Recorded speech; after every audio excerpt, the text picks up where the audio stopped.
one question that a lot of parents will have to ask themselves if they have a baby boy is whether or not to circumcise their baby boy. This was something that I didn't do any research on before I had my son. And when we went into the hospital, it was pushed by the hospital staff. It was, I thought it was just something that when you have a boy, you just do it. I didn't have any questions about it. I didn't know why it was being done. I just assumed you have a boy, it gets done. I remember after my son's procedure and they brought him back to me, I went to change his first diaper and there was blood in his diaper. I freaked out. I called the nurse. I was like, I had her come look at him. I said, there's blood in my baby's diaper. What's going on? What's wrong with my baby? Oh no, that's normal.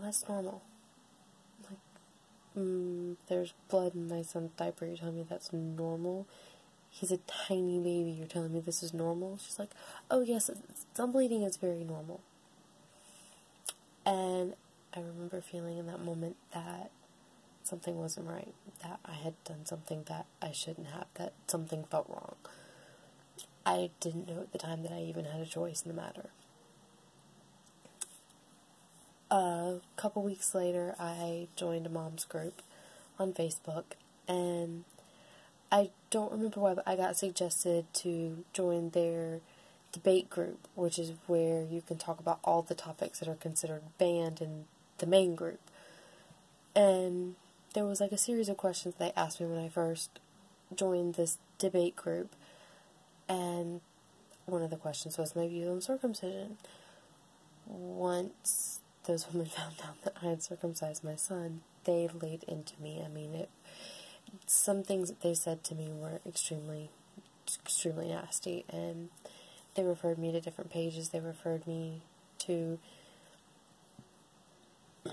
these videos on Facebook, and I remember watching this one video, Elephant in the Hospital, and at one point it shows like how the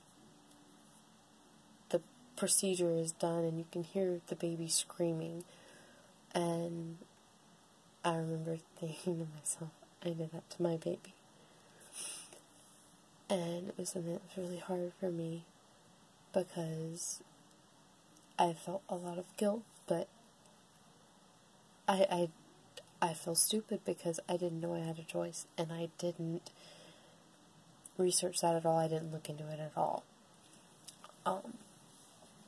A lot of reasons that people give for why they choose to circumcise. They say they do it for hygiene reasons. Mayo Clinic says the penis is easier to clean when circumcised. And yourwholebaby.org says you clean only what is seen. You never retract the foreskin. You wipe it like you would wipe a finger. It's not that difficult. I work in childcare and I've dealt with intact boys. It's not that difficult at all. Some people use the Christian faith as a basis for their circumcision.